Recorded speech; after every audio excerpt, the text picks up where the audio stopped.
Before we get into the video, could everyone please subscribe to my channel? Thank you so much. Before my grandfather passed away, he arranged a marriage for me. He said the girl was a hostage I rescued during a mission years ago. She was a great match in every respect, not only beautiful, but also the daughter of the city's wealthiest man. To fulfill my grandfather's last wish as soon as possible, my commanding officer arranged for a private jet to fly me home overnight. I arrived in my fiancée's city, weary from my travels and holding the marriage contract, only to be stopped by a security guard at the gate. Where did this beggar crawl out from? You think the Montgomery estate is a place you could just walk into? Suppressing my anger, I carefully handed him the marriage contract. Sir, this is my grandfather's last wish.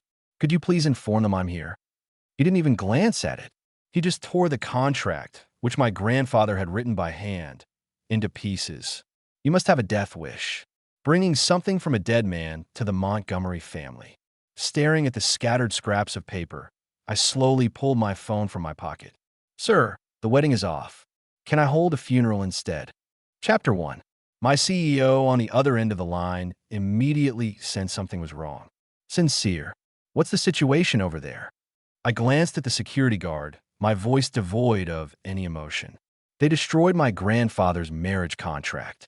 My CEO knew my temper well and realized this wouldn't end peacefully. He warned me at once, Sincere. You need to calm down. This is home, not the battlefield. If you take a life, not even I can protect you. His voice on the phone was urgent, but I was unmoved. Don't worry, sir. This is a personal matter. I won't drag the unit into it. If it comes to it, I'll trade my life for his. He roared back, You listen to me. No matter what happens, the nation will never forget your service. I looked down at the peace medal on my chest, fighting back tears. Sir, if I can't even protect my own family, how can I defend our country on the battlefield? There was a pause on the other end, followed by the sound of a fist slamming on a desk. Damn it all. I'm with you on this one. Do whatever you have to do. If things go sideways, I've got your back. Hearing those words, I couldn't help but choke up. Don't worry, sir. I just want to give my grandfather a proper, honorable funeral. That's all. My CEO spent a long time calming me down, and my rage gradually subsided. If the other party had shown even a shred of remorse, I might have considered letting it go. But some guard dogs just don't know when they're out of their league. What are you looking at? Keep staring, and I'll gouge your eyes out. The guard threatened again, seeing that I wasn't leaving. I froze on the spot. Are all doormen for the rich this aggressive? My gaze locked onto him, my tone turning colder. My friend, I suggest you get your master out here. Otherwise, the consequences will be severe. My warning, far from reining him in, only made him more arrogant. Well, listen to you. Such big words for such a little man. Open your damn eyes and look around. This is the capital, Montgomery territory. You think you can touch me? Try it. He grew more agitated as he spoke, spittle flying from his mouth. I'd spent years on overseas missions with very little time back home.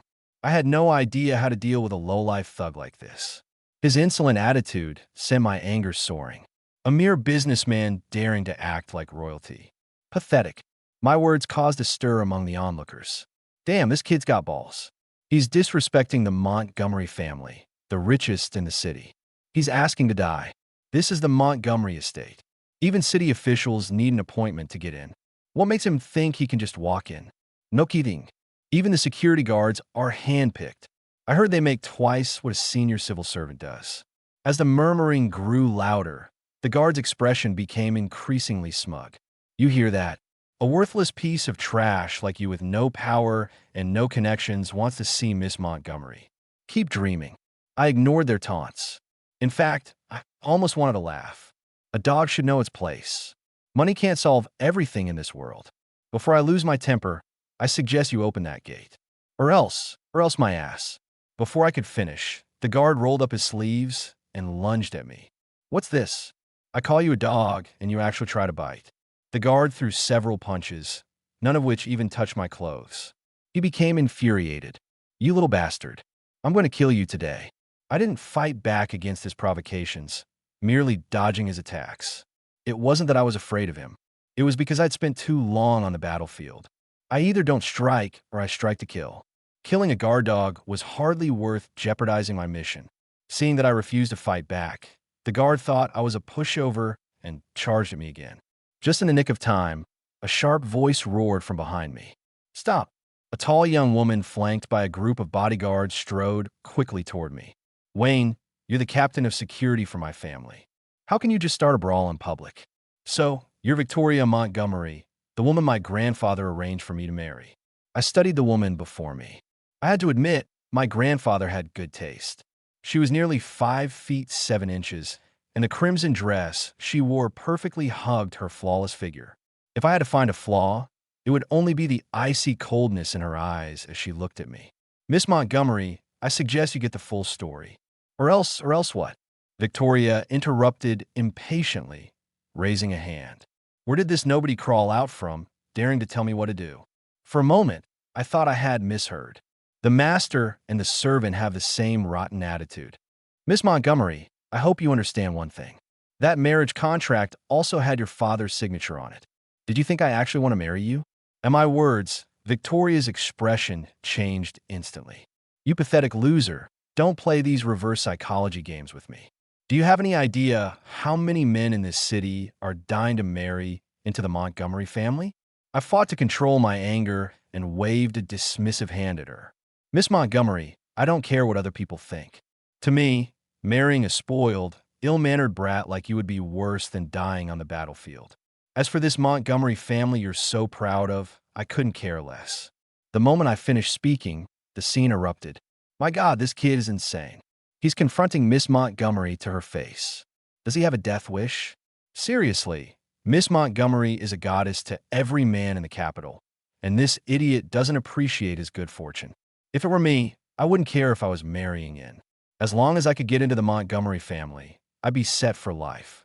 The crowd's doubt rained down on me, but I didn't care at all.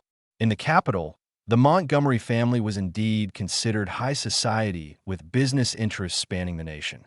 But what good was all that money?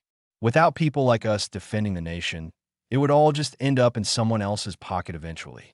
I still remembered that massive rescue operation from 5 years ago.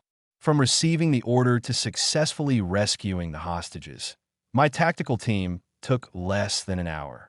On the flight home, the little girl from back then had clung to my hand, refusing to let go because my identity had to be kept secret.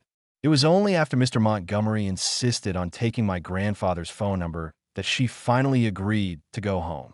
Victoria probably had no idea that the man who had saved her life was standing right in front of her. "You little bastard, take a good look in the mirror. Do you think you're worthy of Miss Montgomery?" the guard sneered. Victoria immediately chimed in. "Exactly.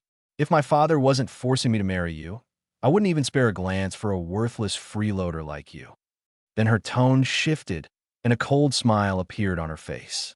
"Now that the contract is destroyed, our engagement is officially over." I narrowed my eyes, staring at her intently. "Since you made it so clear, Miss Montgomery, I won't insist. However, you still have to answer for destroying my grandfather's last possession." I had wanted to be a gentleman, to give both sides a way out. But this self-important girl in front of me wasn't listening. She even seemed to think I was deliberately making things difficult. "Answer for what? It was just a piece of paper. What kind of answer do you need?" I looked her straight in the eye and said, "Word by word, since you don't think it's important, then don't blame me for using other means." Just as I turned to leave, the guard shouted after me, "Hey punk, you stop right there. You think the Montgomery estate is a place you can just come and go as you please?" I paused for a few seconds, then slowly turned my head. "What's this? Are you going to invite me to stay for dinner, Captain?" He gave me a sinister smile and whispered something in Victoria's ear. The next second, the daughter of the capital's richest man erupted in fury.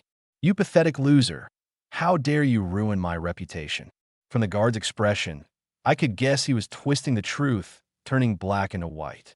Given Victoria's attitude toward me, I knew explaining would be pointless, so I didn't waste my breath. "So, how do you two want to settle this?" Wayne Miller swaggered up to me.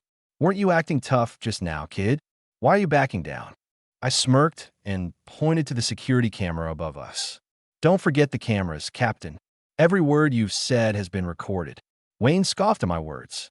"Kid, Do you know where you are? It's just a security camera. Believe it or not, I can have that footage erased with one phone call. With that, he pulled out his phone right in front of me. Hello, this is Captain Miller from the Montgomery estate. Erase the footage from the front gate. After hanging up, he raised an eyebrow at me mockingly. I told you to leave, but you had to be a hard ass. Now you can't leave even if you want to. Sucks, doesn't it? From now on, keep your eyes open in the Capitol. The Montgomery estate isn't for just anyone. Got it. I've had a stubborn streak since I was a child. Otherwise, I never would have made it into a top secret unit. Faced with the guard's taunts, I just smiled faintly and ignored him. Don't you play deaf with me, you bastard. Say something. Weren't you so high and mighty a minute ago? My gaze grew sharp, my eyes fixed on him. Wayne, you're really asking for it. Do you have any idea who I am? Hearing this, the guard raised an eyebrow and burst out laughing. Who are you? Aren't you just some delusional social climber? A pathetic loser dreaming of marrying into wealth. Marrying into wealth. A social climber. I never thought those two phrases would ever be used to describe me. Ignorance isn't terrifying. What's terrifying is when someone doesn't realize the catastrophic trouble they're in. Wayne, you don't really think that just because you have the Montgomerys behind you, I can't touch you, do you? With that, I pointed toward the grand courtyard mansion ahead. Believe it or not, with one phone call, I can't have this entire estate razed to the ground. My declaration sent a shock wave through the crowd. This kid must be insane. Mr. Montgomery's acquisition of this mansion was specially approved by the higher-ups. Who would dare touch it? Well, today we've seen it all. Someone actually daring to challenge the Montgomery family on their own turf in the Capitol. He's just humiliating himself. I know, right? I don't know what Mr. Montgomery was thinking. There are so many talented young men in the Capitol. Why do you pick this guy? I turned to face the crowd, a slight smile on my lips. Ladies and gentlemen, I may not have the most pleasant personality, but I never lie. Today, not only will I walk through that gate with my head held high, but I will also hold my grandfather's funeral right here in the Montgomery estate. Hearing my words, the guard let out a dismissive scoff. Huh, big talk is cheap. Why don't you try taking a step and let's see what happens? If you dare take one more step forward, I swear I'll break your legs in less than an hour. I have been threatened twice by the same person. This was something I couldn't have imagined even in my wildest dreams since joining the top secret unit. Done with the pointless chatter, I took out my phone again right in front of the guard. Hello, sir. It's Sincere Night. I need a favor. The voice on the other end immediately turned serious. What are you up to now, you punk?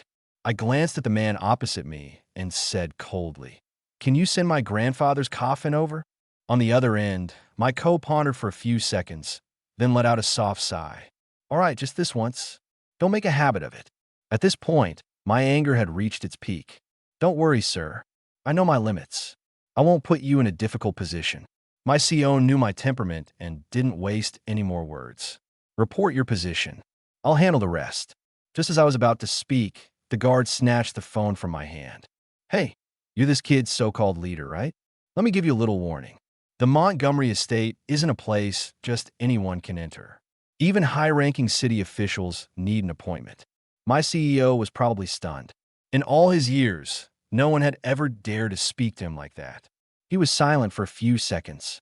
I heard from Sincere that you're the one who tore up the marriage contract and threatened to break his legs. The guard, still oblivious to who he had offended, maintained his smug attitude. Yeah, that was me. What are you going to do about it? Even through the phone, I could feel my CEO's rage. Since you admit it, that makes things much simpler. Pack your bags. You're going to prison.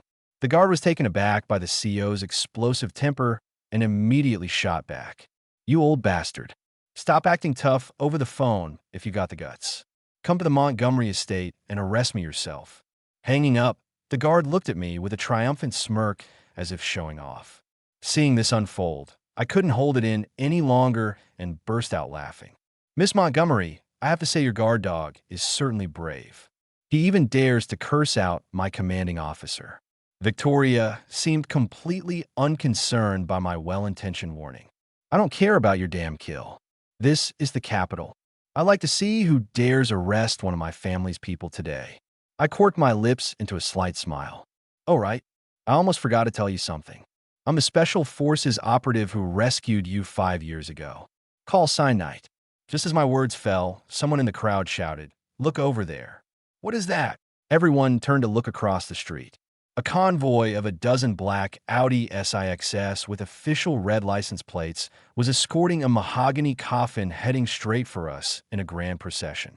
Chapter 5. Seeing this, the guard glanced at me, his face turning pale. "Gentlemen, what an honor. If you'd given me a heads up, I could have informed Mr. Montgomery." As soon as he finished, a distinguished middle-aged man stepped out of a car. "We're here for a funeral. No need to report." His words made every head in the crowd turn to me. Wayne Miller stared at me, his face a mask of disbelief. With a cold smile, I slowly stepped forward. "I'm sorry to trouble you gentlemen so late at night." The middle-aged man glanced at me discreetly, then firmly gripped my hands. As expected of a peace medal recipient, "It's an honor, Mr. Knight." Seeing this, the guard couldn't help but ask, Gentlemen, are you sure you have the right person? This guy's just an out-of-towner. How could he command such a scene?" The middle-aged man, Director Evans, whipped his head around, his expression grave. "You're the head of security for the Montgomery estate, Wayne Miller." "Correct." Wayne subconsciously nodded. "Then there's no mistake. Besides attending the funeral today, we have another mission from our superiors." He paused, his eyes suddenly turning sharp as steel. "To make an arrest." At these words, Wayne's body jolted and his face went white as a sheet. "Sir, for the sake of the Montgomery family, could you perhaps give me a hint as to who we're dealing with?" "Sorry, that's classified." Director Evans' reply was curt and final.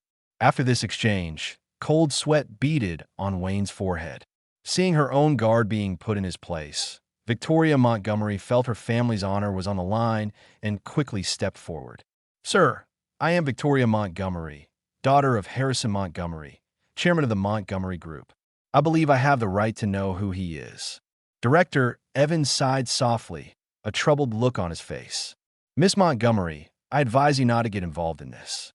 Otherwise, your entire family could be implicated." His statement caused an uproar. "What? Did I hear that right? He's not even giving face to Miss Montgomery to summon such high-level figures with just one phone call. There are very few people in this country with that kind of power, right?" I knew this kid had some serious backing. Now, this is getting interesting. As the chatter grew, Victoria's face became paler. I calmly walked up to her and spoke with a cold smile. "So, Miss Montgomery, may I come in now?" Victoria froze for a few seconds, stammering before she finally spoke. "Well, the marriage contract is already destroyed. What's the point of coming in now?" I curled my lip into a smirk and shook my head. "It seems you still don't understand, Miss Montgomery. As I said before, if the wedding is off, I can always hold a funeral." I turned my head to look at the head of security, who was still lost in his own world. "Wayne, weren't you just so sure that it didn't matter who showed up? Destroying my grandfather's last wish, publicly threatening a peace medal recipient. The Montgomery family will not let you go." I raised an eyebrow and waved a dismissive hand at her. "You have that backward, Miss Montgomery. The question isn't whether your family will let me go, but whether I will let you go with that." I gestured grandly to the man behind me. "Bring in the coffin. Let's get started. Without my command, I'd like to see who dares to move." Victoria shrieked.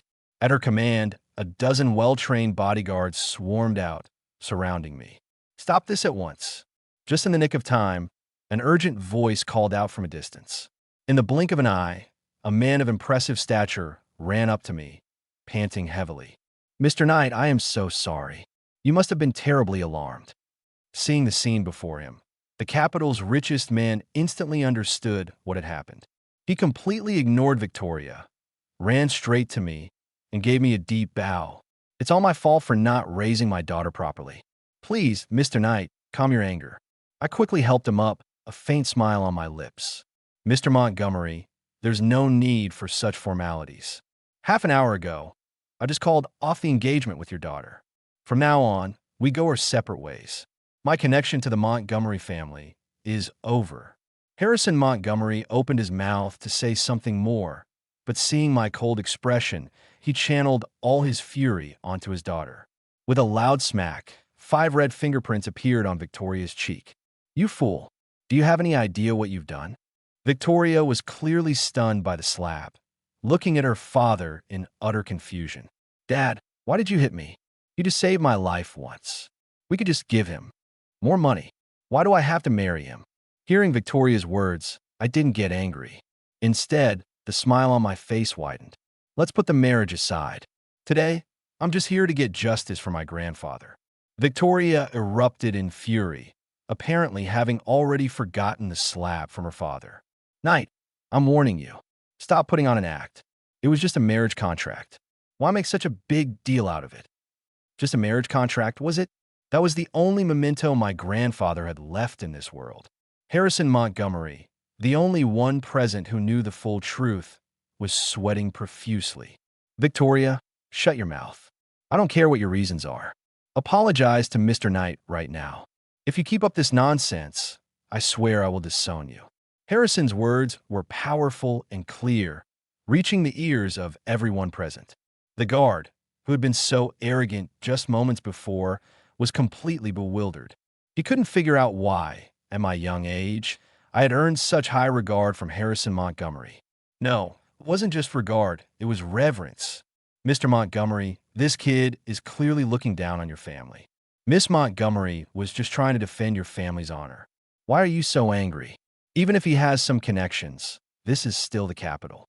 It's not like he can turn the city upside down, can he?" The onlookers nodded in agreement with the security captain's words. Only Harrison Montgomery thought differently. To outsiders, it might seem like he was getting old and couldn't grasp the current situation. But only I knew he had only one goal in doing this: to win back my favor and make a last-ditch effort to save the Montgomery family. I found an excellent vantage point and slowly sat down, temporarily leaving the scene in the hands of the capital's richest man. And Harrison Montgomery's performance did not disappoint to please me. He pointed at the guard in front of everyone and, disregarding his own image, began to curse him out. "You're Wayne Miller, right? In my capacity as the head of the Montgomery family, I am officially informing you that you are fired." His words were the last straw that broke Wayne's spirit. Just as the scene reached a stalemate, the clueless Victoria stood up again. "Dad, why are you firing our own people? Wasn't he right? Yes, this kid saved my life once, but does that mean I have to marry him because of it?" Victoria kept trying to explain herself to her father, but never once mentioned the fact that she had destroyed my marriage contract. Seeing this, the last shred of goodwill I had for the Montgomery family vanished. "Enough, Victoria Montgomery. I should never have saved you." Harrison Montgomery broke out in a cold sweat and quickly covered his daughter's mouth. "Mr. Knight, why don't you name your price?" I tugged at the corner of my mouth in a sly smile. "Name my price, Mr. Montgomery? Are you trying to solve this with money?" To be honest with you, I've met plenty of tough characters overseas, but I've never seen a daughter as arrogant and unreasonable as your daughter. If it were an ordinary person here today, would they just have to suffer her abuse? Harrison Montgomery trembled, not daring to meet my gaze. "Mr. Knight, we were in the wrong today. I'm willing to compensate you. Just name it, and I won't haggle. I give you my word." Victoria had never seen her father so humble. To save face in front of the crowd, she jumped in first. "Dad, our family has been in the capital for so many years. We know some powerful people. How can you bow down to someone so easily?" I met her gaze, a hint of amusement in my tone. "So, you want to compare connections, Miss Montgomery?" Although I hadn't been in the country much these past few years, I had met my share of hidden tycoons. But in terms of wealth or power, the Montgomery family didn't even rank among the people I knew. "Knight, I'm warning you. I'm not as easily fooled as my father. If you really have some power, then show it. Let's see how you bring down the Montgomery family." I glanced at my watch and let out a cold laugh. "Confidence is a good thing, Miss Montgomery, but blind confidence is your mistake. Since you want to witness the downfall of the Montgomery Group firsthand, I'll grant your wish the moment I finish." Harrison Montgomery's face changed drastically. Before he could speak, I raised my hand to stop him. "Mr. Montgomery, you heard what your daughter said, right? If I don't respond today, people will think someone from my top secret unit is a pushover. As soon as I finished speaking, Victoria's phone rang. She glanced at me furtively, hesitated for a few seconds, and finally answered, "What did you say?" "Say that again." Victoria stared at me with wide, disbelieving eyes. "What? There's a problem with the group's financial statements? They've been frozen indefinitely, and the investigation team is directly from the cabinet." After confirming the details with her legal team, Victoria was completely stunned. "Knight, don't tell me. This was all you." Victoria's expression told me that even after hearing the news of her company's collapse with her own ears, she still couldn't believe I was capable of it. This time, however, I didn't even need to speak. Harrison Montgomery, who had been holding it in for so long, could no longer contain himself and roared, "Victoria, how did I raise such an idiot? Aren't you satisfied with the trouble you've caused? Do you have to drag the entire family down with you before you stop?" Harrison slapped his thigh, looking utterly disappointed. "My dear girl, don't you understand, even now, why I insisted you marry Mr. Knight? It's not because he saved you. It's because with Mr. Knight in the family, our business could reach new heights. He is the only living recipient of the Peace Medal in this country. Do you have any idea what that honor represents?" Harrison grew more emotional as he spoke until he was stomping his feet in frustration. I wasn't being arrogant, but if I had been a little more ruthless, the entire Montgomery family would have vanished from the capital. After Harrison's heartfelt persuasion, Victoria finally came to her senses. "Dad, you mean his background is so powerful that even our family can't afford to offend him?" At that moment, the way everyone looked at me had changed completely. It was now filled with fear, especially the security captain, who was hiding in the crowd, trembling and not daring to meet my eyes. "You should be glad, Miss Montgomery, that you didn't do anything more to cross the line. Otherwise, your fate would be far worse than Wayne's." Chapter 9. Victoria's face was streaked with tears, her voice choked with sobs. "Mr. Knight, I know I was wrong.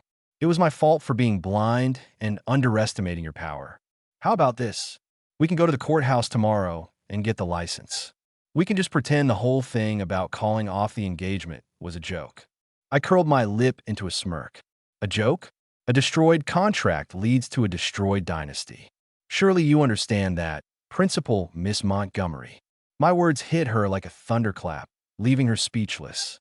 Seeing the current state of the Montgomery Group, Chairman Harrison Montgomery could only sigh quietly on the side. The scene was terrifyingly quiet. Everyone was curious about how I would deal with the Montgomery family next. After a long pause, I turned to the dejected Harrison Montgomery and sighed softly. "Mr. Montgomery, for my grandfather's sake, I can consider letting your family off the hook, but I have one condition." Hearing my words, Harrison's eyes suddenly lit up. "Mr. Knight, please tell me what is the condition. As long as you're willing to spare the Montgomery family, I'll do whatever you ask." I pointed a finger at the tear-stained face of Victoria and gave a mysterious smile. "First, my grandfather's funeral must be personally handled by her without delay. Second, I don't want to see this woman in the capital ever again." The moment I finished, Victoria's expression changed instantly. "Knight, what do you mean by that? Are you telling my father to disown me and kick me out of the family?" I spread my hands, looking at her with a half-smile. "Miss Montgomery, weren't you just begging me to spare your family? Now I've given you a solution and you're not happy. It's so hard to be the good guy." I paused, pointing to the scattered pieces of paper on the ground. "I gave you a chance before. You didn't take it. You have no one to blame but yourself." I said that last part intentionally for Harrison Montgomery's benefit. It clarified my stance while also leaving a way out for the Montgomery family. After a moment's hesitation, Harrison nodded at me firmly. "Mr. Tonight, we will do as you say. After the funeral, I will hold a press conference as the head of the Montgomery family, and I will publicly announce that I am severing all father-daughter ties with this woman." Victoria wanted to make one last struggle, but no matter what she said now, it was too late to change anything. As for the instigator of the whole incident, the security captain was secretly sent to prison that very night. Just for the crime of insulting my co on the phone, he would likely not see freedom for the rest of his life. The Montgomery estate which was never open to the public, invited the elites from all walks of life in the city to give my grandfather a grand send-off. The funeral lasted for 3 days and 3 nights. Victoria was busy from start to finish, not daring to show a hint of neglect. On the night before my leave ended, I bought a bottle of my grandfather's favorite liquor and sat before the memorial altar. One glass for me, one for him, until the sun came up. End of story.